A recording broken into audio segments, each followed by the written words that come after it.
warahmatullahi ta'ala wabarakatuh. Alhamdulillahi rabbil alamin. Wassalatu wassalamu ala ashrafil anbiya wal mursalin wa ala alihi wa sahbihi ajma'in. Subhanaka la ilma lana illa ma 'allamtana innaka antal alimul hakim.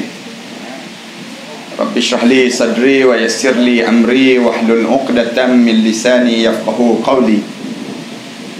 Rabbi yassir wa la tu'assir wa tammim bil khair. Qala Allah Ta'ala fi kitabil aziz ba'da a'udzu billahi minasy syaithanir rajim. Bismillahirrahmanirrahim. Yauma nad'u kullu unasin bi imamihim. Di hari kiamat nanti setiap manusia akan dipanggil mengikut pemimpin-pemimpin mereka di atas dunia dahulu. Yang dihormati saudara pengerusi majlis, yang dikasihi yang berhormat PAS kawasan Kuala Kerai, Parlimen Kuala Kerai, Ustaz Abdul Latif, yang dikasihi yang berhormat Cikgu Aziz laku Adun Maharani, yang dikasihi Ketua Pemuda PAS Negeri Ustaz Ahmad Naufal, Datuk Mahfuz, yang dikasihi Selaga Nazman selaku pimpinan pemuda di negeri Kelantan, pimpinan-pimpinan di semua peringkat, para asatizah, para alim ulama, ayah-ayah, ibu-ibu yang dikasihi sekalian. Pertamanya, malam ni di antara malam-malam kita mula berfikir tentang kita nak memilih menantu dalam masyarakat kita pada hari ini. Kita bayangkan menantu yang lama telah meninggal dunia, kemudian kita baru nak dapat menantu baru. Di kawasan Simpang Jeram ini ada seorang lelaki ataupun dua orang lelaki yang masuk meminang anak dara kita, yang kita diajar supaya pilih menantu yang nak masuk ni yang macam mana, menantu ataupun hantu dia panggil. Yang kita kena pilih, untuk pilihan bukan hanya sekadar untuk hidup di dunia saja, tetapi menantu kita ni jugalah yang akan bawa anak perempuan kita dan keluarga kita sampai ke akhirat nanti. Ini konsep yang kita kena faham mengapa kita terpaksa mengundi di kawasan ini. Apabila kita diberi peluang bagi rakyat-rakyat di kawasan Jeram ini ataupun Simpang Jeram ini, maka kita kena tahu pilihan yang paling baik untuk kita nak jadikan dia sebagai pemimpin pada kita. Boleh jadi sebelum daripada ni, orang kawasan ini mereka terkeliru dalam hidup mereka, mendapat yang disebut dengan pilihan yang tak tepat. Tapi hari ini Allah bagi peluang kembali untuk kita buat pilihan yang tepat dalam hidup kita. Kerana kita tahu bahawa hidup kita ini bukan sekadar untuk hidup di dunia saja. Lepas pada kita hidup di dunia ni, kita kena hidup lagi di dalam kubur. Hidup ke tak hidup dalam kubur? Hidup, tuan-tuan. Tak percaya, cuba try mati, tak percaya. Nak tahu hidup ke tak hidup. Waktu mana kita dalam kubur nanti, kita akan ditanya, bagaimana kamu dengan ikhwan kamu, kawan-kawan kamu di atas dunia dahulu? Kamu dengan siapa di atas dunia dahulu? Lepas ada kita hidup di dalam kubur, kita kena hidup lagi di padang mahsyar. Pada mahsyar kita bangun, kita akan bergerak mengikut jemaah yang kita berada di atas dunia ini. Sebagaimana ayat yang saya baca tadi, Ayat ni dalam surah Isra. Tuan-tuan boleh balik nanti tengok pada ayat yang ke-71. Allah Subhanahu wa taala jelas sebut, yauma nad'u kullu unasim bi imamihim. Di hari di mana kami akan panggil manusia berdasar pada pemimpin yang mereka pilih di atas dunia dahulu. Banyak ayat-ayat Quran yang cerita tentang mengenai bagaimana pemimpin sampai ke akhirat. Tuan-tuan jangan nampak hanya kita pilih 9 hari bulan ni saja, tidak. Tapi kita kena nampak bila kita pilih 9 hari bulan ini, bawa sampailah kita menghadap di hadapan Allah. Sebab itulah ini yang diajar oleh tutur guru kita di negeri Kelantan. Mungkin kejap lagi yang berhormat akan cerita pada kita bagaimana kepimpinan di Kelantan. Mengajar bahawa setiap apa yang kita pilih ini semuanya ada dosa dan pahala. Adanya ganjaran yang Allah sediakan dalam hidup kita. Ini yang datang jauh daripada Kelantan, misal contoh. Bukan datang dapat duit di dunia, tak. Bukan datang kita dalam keadaan yang kita dapat kemegahan dunia, tidak. Tapi kita yakin bahawa di sana ada ganjaran yang Allah sediakan dalam setiap titik peluh kita. Yang ni yang perlu dipahami dalam gerak kerja kita sewaktu mana kita diberi peluang oleh Allah untuk hidup di atas muka bumi ini. Apabila kita betul dalam pilihan kita, sampai di akhirat nanti pemimpin-pemimpin ini pun akan bawa bersama kita untuk menuju ke satu tempat lagi, ke alam yang kelima dalam hidup, yang disebut alam sa'idun au saqiyun, alam bahagia ataupun alam celaka, alam syurga ataupun alam neraka. Sampai pada alam syurga neraka, lalu Allah ajar pada kita supaya kita faham. Sebut je syurga, Allah sebut khalidina fiha abada, kekal sampai bila-bila dalam syurga. Sama juga bila sebut tentang neraka, khalidina fiha abada, kekal juga dalam neraka sampai bila-bila. Sebab tu saya sebut penting buat pilihan kita pemimpin di atas dunia ini. Pemimpin ini bukan sekadar menjadi pilihan waktu mana dalam keluarga sahaja. Penting kita kan, bila kita nak pilih suami, para hadirin sekalian, nak pilih suami ataupun nak pilih isteri, Rasulullah suruh pilih. Rasulullah sebut takhayyaru li natifikum fa innal irqa dassas. Rasulullah sebut demikian. Bila kamu nak pilih pasangan hidup kamu, kamu pilih yang terbaik. Rasulullah sebut demikian. Takhayyaru, kamu kena pilih. Rasulullah sebut li natifikum, yang tempat ataupun bekas yang kamu nak letak benih padanya. Fa innal irqa dassas. Rasulullah sebut kerana yang jahat ini, urat yang jahat ni, saraf yang jahat ini akan menarik kepada keburukan dibandingkan dengan kebaikan. Rasulullah sebut penting untuk kita pilih suami, penting untuk kita pilih isteri.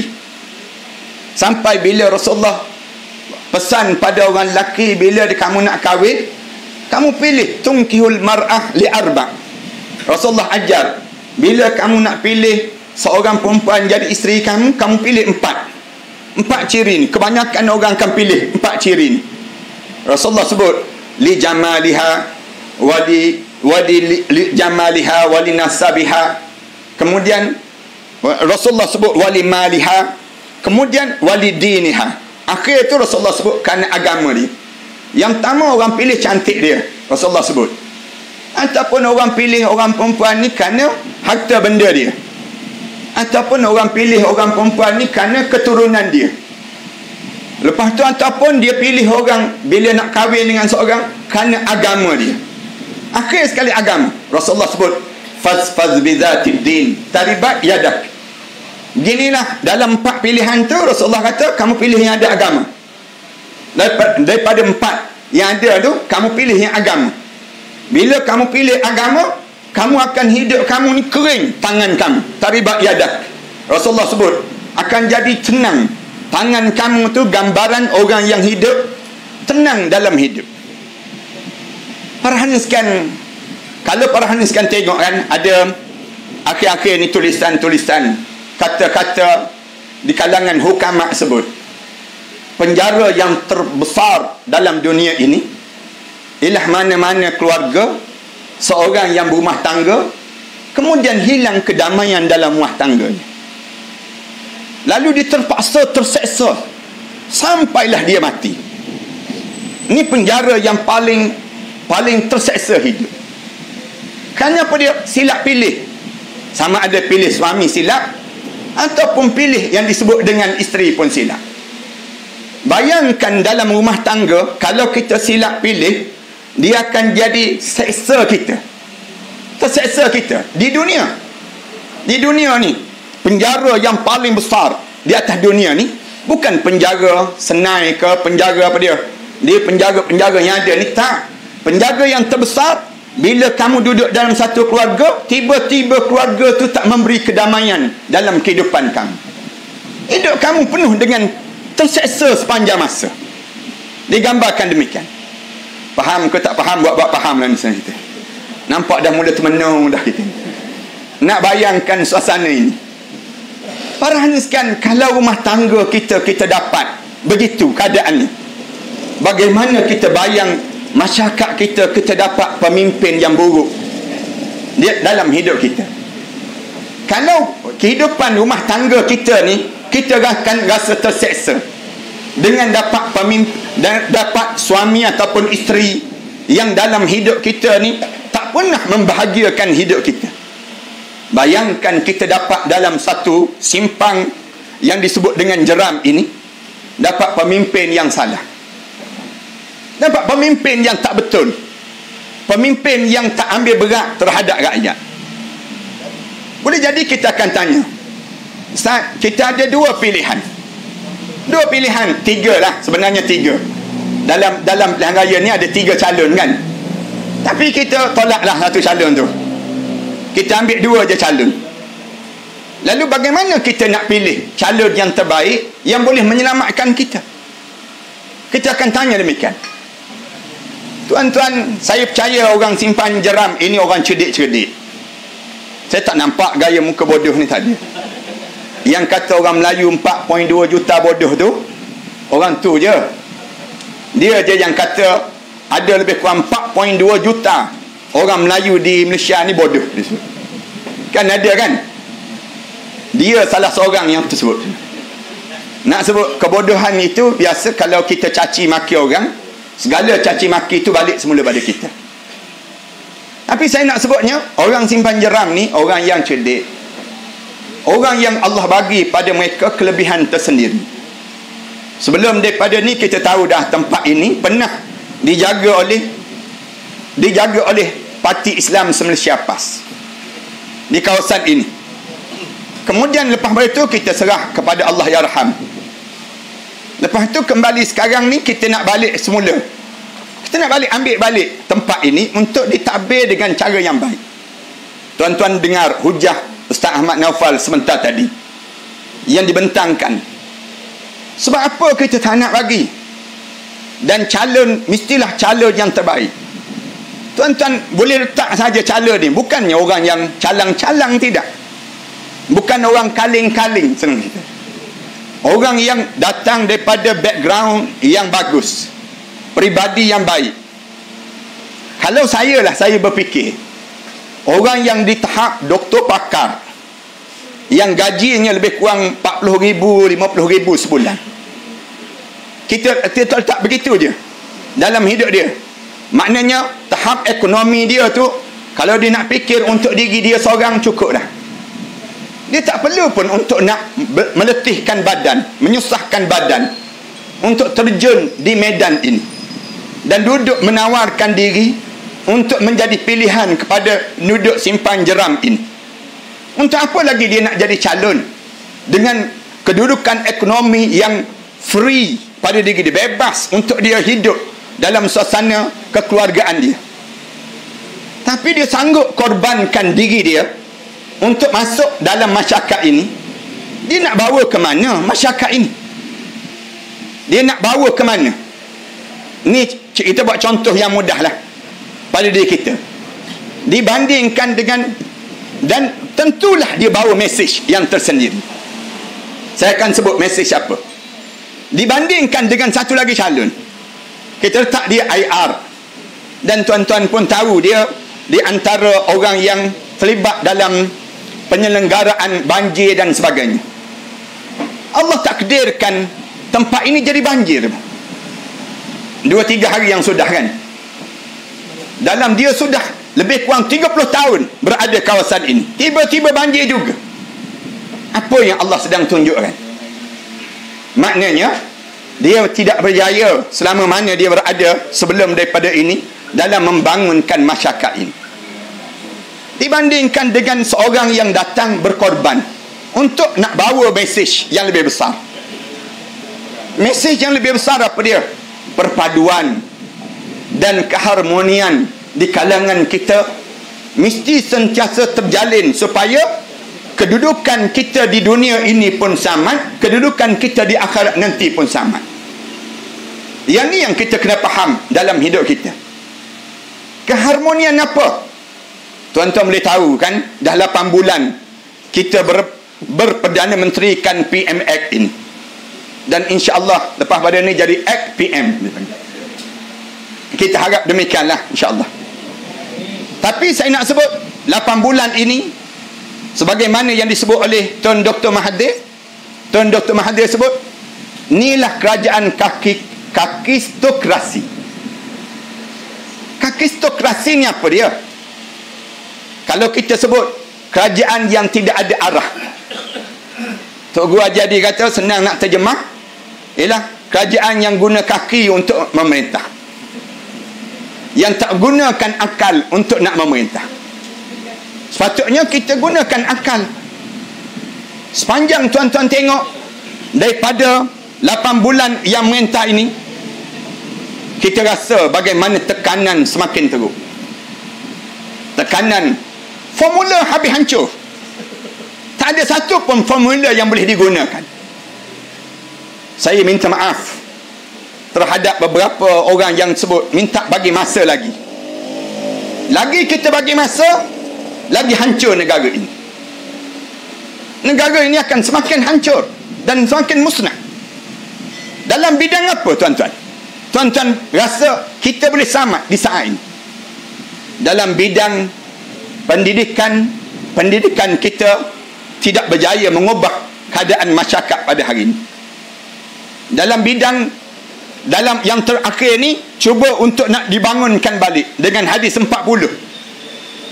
Itu pun kita nampak terus. Bila sebut saja hadis 40, ada terus taring-taring yang cuba untuk menghalang daripada pelaksanaan itu sendiri. Tapi kita bukan nak. Dalam bidang apa? Bidang kehakiman, dalam bidang yang disebut dengan dalam bidang sosial, dalam bidang ekonomi, semuanya sedang menjunam jatuh ke bawah. Dia tidak menaikkan lagi negara kita, tidak. Bahkan cara hidup kita pun lagi semakin tertekan hidup ini. Tu belum lagi tuan-tuan didedahkan kadar bunuh diri yang sedang berlaku dalam masyarakat kita pada hari ini. Belum lagi kita cerita tentang kehancuran masyarakat pada saat ini. Belum lagi kita sebut bagaimana agama kita semakin dimusnahkan pada saat ini. Yang terakhir kita boleh tengok dua-dua dia boleh buat. Berselawat pun boleh buat, konsep capci pun boleh buat. Dia boleh buat, boleh hadir semua. Tuan-tuan jadi bingung dalam hidup kita. Dia ni nak bawa masyarakat ke mana ni?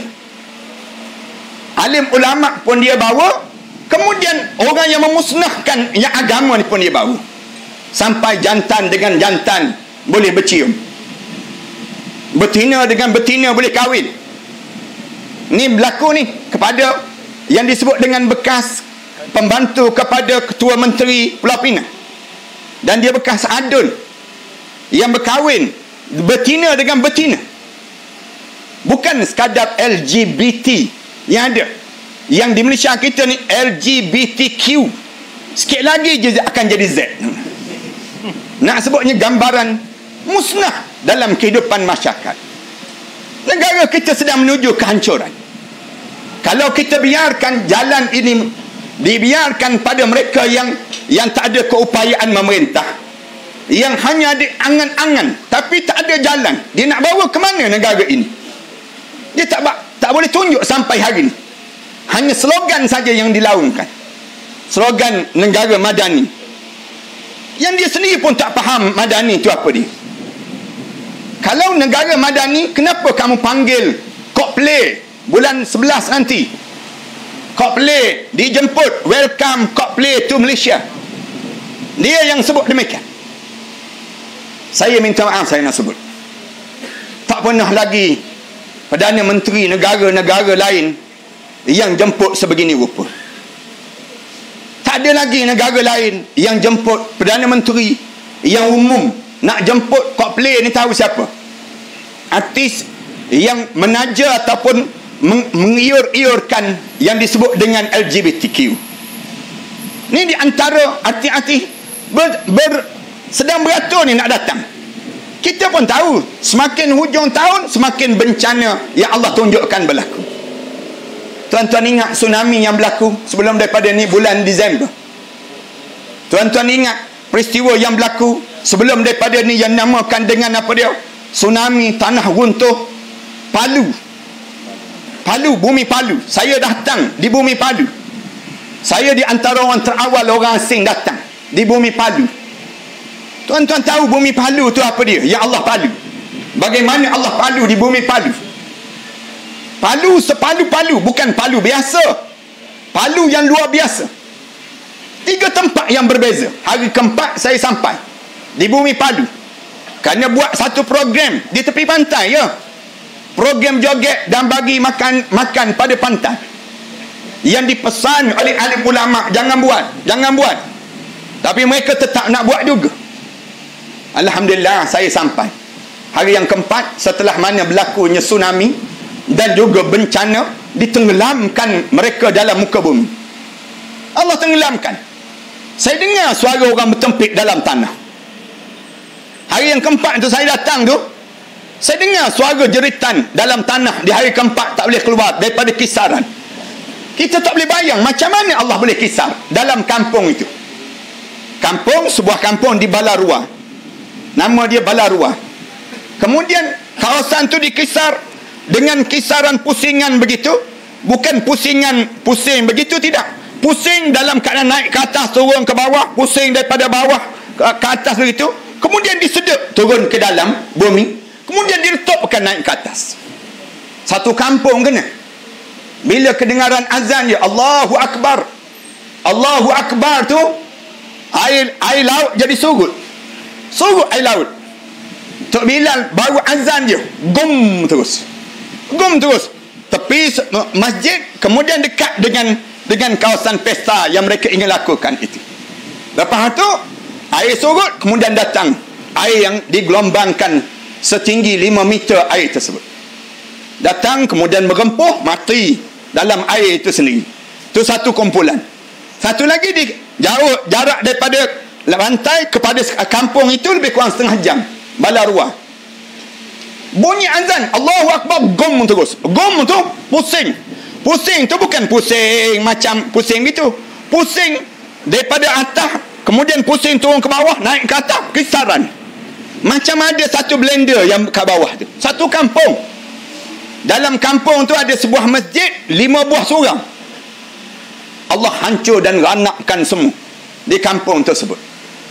Saya tanya kampung tu, ada seorang, dia baru tongkat motor dia balik waktu maghrib.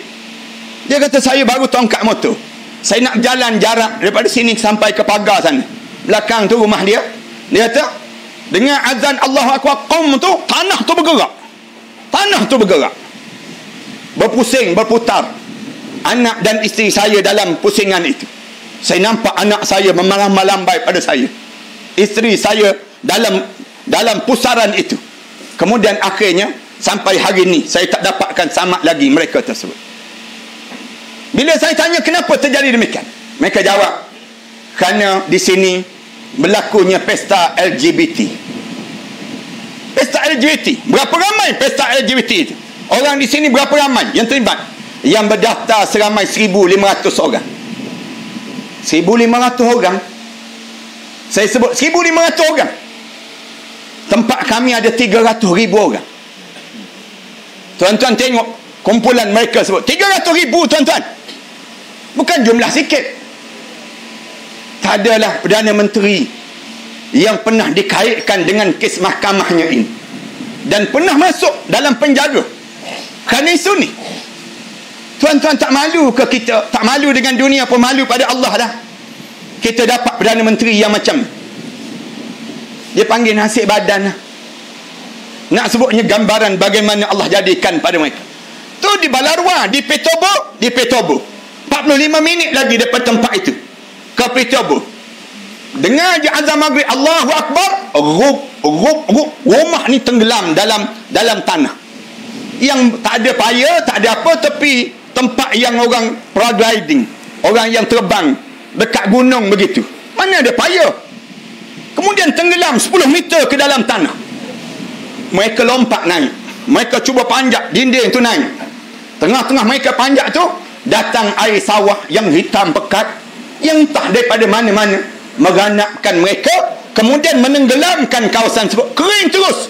Besok tumbuh pokok-pokok jagung di atas kawasan tersebut sejauh lebih kurang 7 km. 7 km. Macam tak pernah orang duduk kawasan itu. Kalau para haniskan nak pergi sekarang, boleh pergi sekarang. Naik kapal terbang, pergi ke Makassar. Daripada Makassar, pergi ke Palu. Dekat je. Boleh tengok sekarang. Zaman Allah tunjuk, Al-Quran bukan zaman Nabi Lut lagi. Al-Quran bukan zaman Nabi Nuh dan seumpama. Tapi zaman kita, Allah tunjuk bagaimana Allah musnahkan keadaan demikian. Malaysia ni tak boleh dipandu keadaan ini. Mereka sedang menyerang Malaysia ini, negara kita. Dan kita perlu kepada tokoh-tokoh yang baik, pemimpin-pemimpin yang ada agama.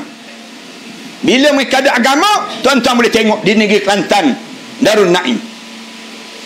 Saya nak sebut, bukan nak sebut kebanggaan. Ni contoh negeri yang ditadbir dengan penuh keagamaan yang baik. Semua masyarakat hidup aman, tenteram. Tak adalah patung Buddha yang terbesar di Malaysia ni kecuali di Kelantan.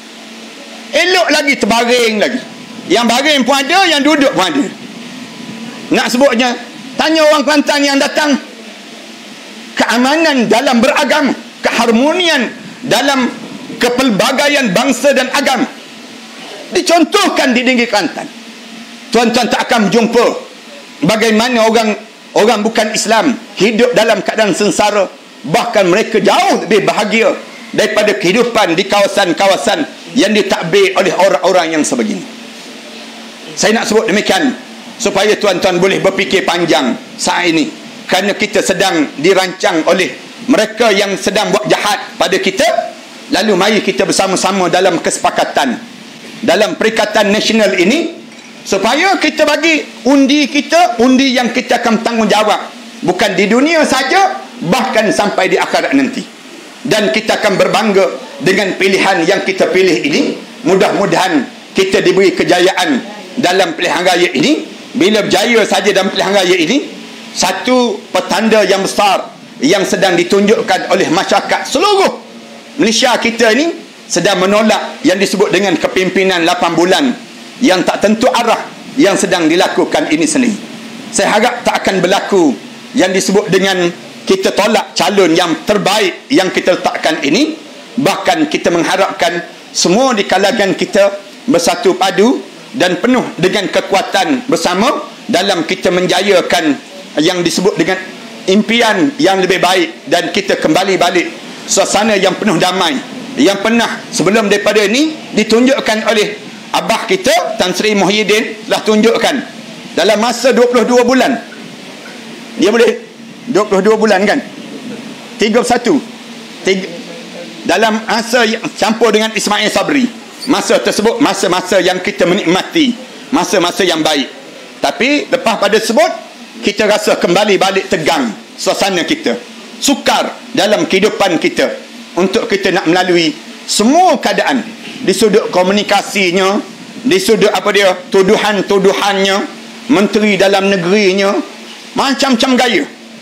Kita dapat menteri-menteri badut semua dipanggil, yang dalam keadaan yang penuh dengan tidak ada contoh yang lebih baik. untuk dilakukan, penuh dengan dendam, perasaan-perasaan yang tak baik. Ni kita lihat bila berlaku tukaran peguam negara yang diumumkan hari ni pula, akan ada lagi lah. Kalau kita biarkan, akan berlaku lagi lah. Ya, dia akan dibuang berapa kes-kes yang sedang berjalan itu, akan dilakukan banyak perkara lagi, dan pertuduhan-pertuduhan yang banyak yang sedang mereka lakukan pada saat ini. Kita harap supaya orang simpan jeram ini menjadi guru-guru yang baik pada masyarakat Malaysia, menjadi contoh-contoh yang baik, dan jangan ada di kalangan kita yang tak keluar mengundi. Pastikan semua di kalangan kita keluar mengundi, dan waktu mana mengundi, pastikan undi kita kepada Perikatan Nasional, dan kita pejam mata pada PH tersebut. Senang. Mudah-mudahan sahabat-sahabat, saudara-saudara kita daripada UMNO akan bersama dalam keadaan ini, dan kita mengharapkan sahabat-sahabat kita daripada UMNO dan juga Barisan Nasional, mereka boleh nampak dengan jelas bagaimana apa yang sedang dilakukan oleh Perikatan Nasional ini untuk membawa kemakmuran, membawa ketenangan dan kebahagiaan dalam kehidupan kita pada masa yang akan datang nanti. Saya harap demikian. Tuan-tuan, menjadi wajib saya nak sebut keluar mengundi ini. Jangan ada seorang pun dia kata saya tak nak pakai inai-inai ustaz. Saya tak nak dah. Inai saya ni kalau nak buang lambat pula, dia sebut demikian. Dia sebut demikian. Jangan. Kita kena ingat tanggungjawab kita. Pastikan semua orang kita kena keluar mengundi. Tak kira bangsa apa, kena keluar mengundi, dan bila keluar hanya undi yang disebut dengan Perikatan Nasional. Kalau nak keluar, nak undi selain daripada Perikatan Nasional, baik tak payah keluar. Duduk kat rumah sajalah. Mudah-mudahan Allah bagi kebaikan pada kita. Terima kasih pada kesempatan ini. Saya pohon kemaafan kerana ada satu lagi tempat yang nak dituju ini. Mudah-mudahan Allah berkati pertemuan ini. Aku qouli hadza astaghfirullah li wa lakum. Wassalamualaikum warahmatullahi taala wabarakatuh. Tuan-tuan, tuan-tuan pun tahu, biasalah kita ni parti yang tidak dapat helikopter, tidak ada yang disebut dengan jet-jet peribadi. Kita tidak ada parti yang susah dipanggil, yang kita mengharapkan daripada sumbangan-sumbangan kita di kalangan kita. Oleh demikian, saya harap supaya petugas-petugas dapat bergeraklah. Tabung-tabung yang lalu tu kita ingat ya, bila kita masukkan sumbangan dalam tabung ini, kita niat, ya Allah, hapuskan segala dosa-dosaku yang lalu, ya Allah. Kita niat pada diri kita, mudah-mudahan setiap debu-debu yang melekat pada pakaian kita, peluh-peluh yang mengecik ini, semuanya akan menjadi saksi kita di hadapan Allah. Kita telah berjuang di jalan Allah, dan kita telah gerakkan kerja-kerja untuk memastikan agama Allah ini tertegak di atas muka bumi dengan penuh cara yang teradil, yang penuh dengan keadilan Islam itu sendiri, insya-Allah. Mudah-mudahan demikianlah. Jadi saya harap supaya para hadirin sekalian bolehlah menggerakkan tabung-tabung ini, tabung-tabung untuk menyelamatkan harta orang Islam, menyelamatkan masa depan hidup kita, dan dalam masa yang sama niat untuk arwah ayah kita, arwah mak kita, dan mereka-mereka yang telah meninggal dunia, supaya pahala-pahala ini mengalir di kalangan kita, insya-Allah. Hari ini kita tak nampak lagi, tapi bila kita menghadap depan Allah nanti, kita akan nampak bagaimana ganjaran-ganjaran yang disediakan oleh Allah besar, yang tidak ada dalam parti lain kecuali Perikatan Nasional ini, yang mengajar pada kita untuk kita berjuang di jalan Allah dalam keadaan kitanya betul terang dalam hidup kita, melaksanakan segala yang disuruh oleh Allah, amar ma'ruf nahi munkar ini sendiri. Saya faham ada yang sebut, ustaz tak bawa duit malam ni ustaz. Yang sebut demikian, tak apa, jam-jam ada, handphone ada, gelang-gelang mah pun ada, dan orang Kelantan biasanya gelang mah dia banyak. Itu biasa demikian. Jadi bolehlah kita gunakan untuk kerja-kerja Islam, dan akan menjadi saksi pada kita di atas amalan-amalan yang kita lakukan. Bukan orang Kelantan je, orang Terengganu. Sekarang ni orang kaya-kaya semua.